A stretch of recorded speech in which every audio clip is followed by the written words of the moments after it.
we're helping someone who needs help get better and get on with their lives. My name is Mark Willis, and I am the director of Surry County's Office of Substance Abuse Recovery. Mark is an awesome guy. What a background, right? I mean, to have lived his life, Marine Corps, DEA, local police department, and now this, boy, you talk about a full spectrum life. Our mission is to help Surry County residents find treatment and recovery by removing impediments in the system that doesn't allow to do that. It's very rewarding, very. I like knowing, going home every day at 5 o'clock, that I have done something, made a difference in someone's life. I make that clear to the people that work in the office that we're not here to save lives. We're not first responders, we're not EMS, we're not treatment providers. There are certain things you can do and can't do as a government entity. And I think the best thing that we can do is, first off, identify what the assets are in our county, and then identify where the weak points are in a recovery-oriented system of care, and then bridge the gaps. Figure out if you have a substance use problem and you're trying to get treatment and trying to eventually get into recovery, where are the areas that need to be bridged in the system that's essentially broken. I think he's done a tremendous job with the time that he's put in already. I think his accomplishments are just amazing, to get community together, to get Surry County on board as far as government-wise, and in the direction we need to move. My hope in this position is that I can provide that hope for people and say, hey, we're not going to give up on you as long as you don't give up on yourself.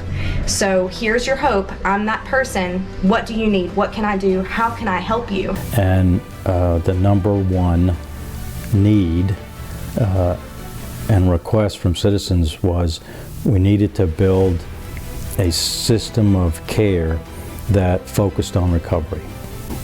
It involves first prevention, then intervention, then treatment, and then recovery. And all too often when addressing substance use issues, we focus way too much on the treatment and forget that the end result is someone needs to be in recovery and stay in recovery forever. The problem is not going to go away on its own. This is a chronic disease that people are dealing with, the same as cancer or diabetes, and we have to treat it as such. We have to create a holistic approach to be able to treat these individuals so that they can recover properly and in a holistic way. And so the program that we're developing is going to help people so that we're not just creating gaps.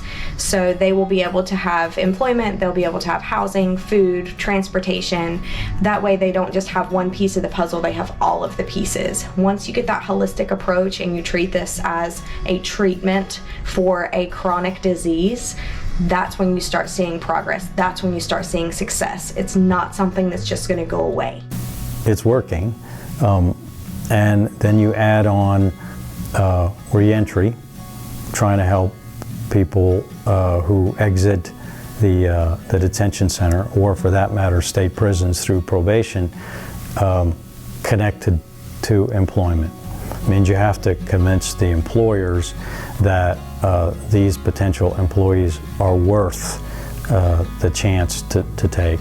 And then trying to build this recovery network, which means the community has to want to make it happen. You can't create Disneyland and make everyone believe that everything's going to be perfect, and the music plays and all the food tastes great and life is great, because that's just a false reality. So where are we going? So we're always changing because our clients are always changing. They have a lot of obstacles in their way. Communication, where they reside, where they live, the different programs that they attend, the time frames that those programs are attending. So it's a lot of juggling for our department to make that happen for each client. I wasn't on the right road, and I had to come to terms with the road I was on, and that definitely wasn't it. This road is definitely the road that you want to get on. If you really want to recover, this is the road you want to get on. This is the service that will get you there, and they deeply care about you. I think at this point, I have to make it work. I have to make the entities of prevention fit with recovery, and I have to make the intervention part work with reentry, and I have to ensure that the hospitals are on board, and the EMS part works, and the sheriff's office is happy with the way reentry is working. I think in theory and practicality, and everything I've said makes sense. I don't think I'd get an argument from anybody. The difficult part is taking people and putting them all together and making a system work across the board with the end result that our community, our residents think that this is worth the effort. And when they do, only then will the recovery part work, because our community has to believe that people who transition from substance use through treatment and are now working and now are in transitional housing are worth the effort, and they'll be accepted back into the community from which they were totally divested.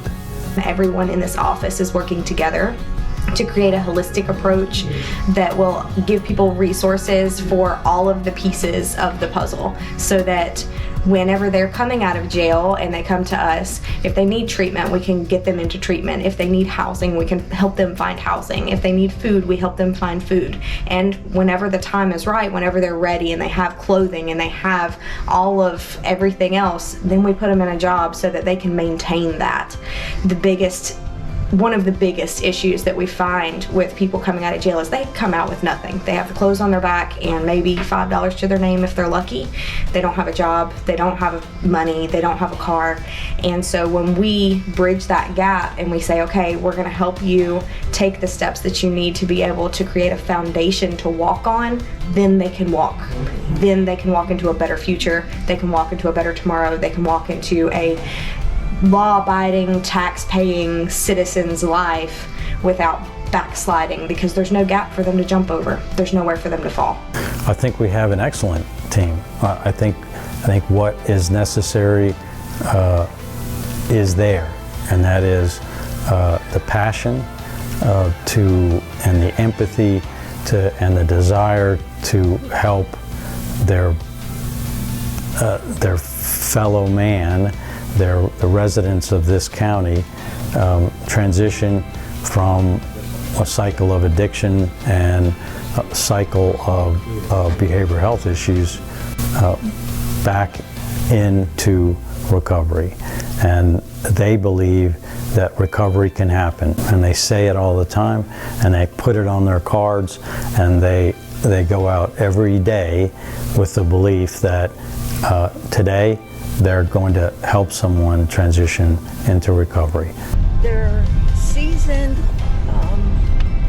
live individuals that can offer really good advice to some of the challenges that our clients go through.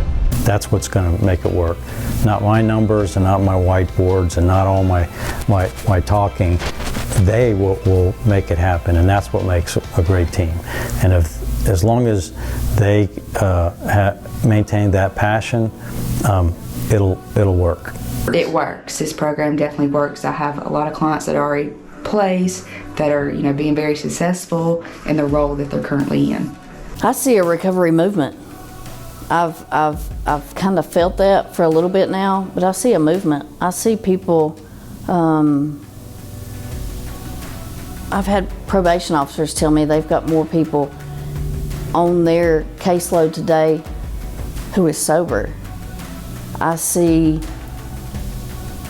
a lot of people saying yes to residential programs. I see a lot of people with a year under their belt. I've got a couple now. I've been doing this for 2 years, and I feel like there is a recovery movement. I really do in our community. The difficult part for me is I'm the cushion between the county government and the community in which everyone's trying to work. Community being businesses, the detention center, the sheriff's office, the hospitals, the family practice doctors. I'm the one that speaks to the sheriff. I'm the one that talks to the CEOs, and I'm the one that translates what they're doing, the team, to the commissioners. And as long as all those entities believe that this effort is still worthwhile and still accomplishing something, we'll be able to continue to do what we do. But the difficult part of being that cushion, the translator, is that I don't have a crystal ball to be able to say when it's going to happen. When we're talking about our community, we're making a difference every day. Are we able to save every person we touch? Maybe not today, maybe tomorrow. It's a day by day, and it's about communication, and it's about the client. Are they ready? Are they ready to accept the help? You know, that's the better question for the client. You know, how are we affecting their lives? Not how are they affecting our community. I collect a tremendous amount of statistics, and I have a data analyst that does that. At what point do you show that everything I've said is a success? And I don't know whether it's a year or whether it's 5 years. I can say now that in 2018 we were #1 for opioid-related overdoses per capita. Now we're in the 40s. Is that something to be proud of? That we're halfway, now we're in the middle of the pack of 100 counties? No. For the first time in my life, I want to be last in something. And that's what we're trying to be. We're trying to get to number 100 and claim that what we're doing is succeeding where others are still trying to figure it out. That's what we've been working on for all this time, is educating our community. We still have a long way to go, but I think we've made some headway with that. Plus, the need is very overwhelming. I think people in the community know they need help, know their relatives and neighbors need help, but nobody knows what that help is. So when somebody comes along and proposes a solution like us, they're, more likely to accept it because, we've been here. We keep coming back. We're not going away. We keep, presenting ourselves, doing things that might be making a little bit of headway. Absolutely. To come in every day and have a plan, execute the plan, and go home with the belief that you've done the best you can do today, and tomorrow we start over again. Well, my name is Danny Miller, and I am the pastor here at Central United Methodist Church in Mount Airy. And I believe that we can change with help, not only with God's help, but we can also help one another. And so I think that's another thing that excites me about this effort that's being made by Surry County. Well, it's one thing to care about somebody, but in order to be compassionate towards someone, there has to be dedication. And so when care and dedication meet, you've got compassion. I would say, given what we know now, that Surrey County is making a valiant effort to combat this problem. If you know someone who's struggling with addiction, if you know someone who wants to recover, if you, a neighbor, a family member, reach out to our department, reach out to me. If I can't help them with transportation right off the bat, let's get them into talking with intervention with our peer support specialist. If you know someone who's coming directly out of jail, contact our department. We're here to help those individuals who struggle with getting back to good.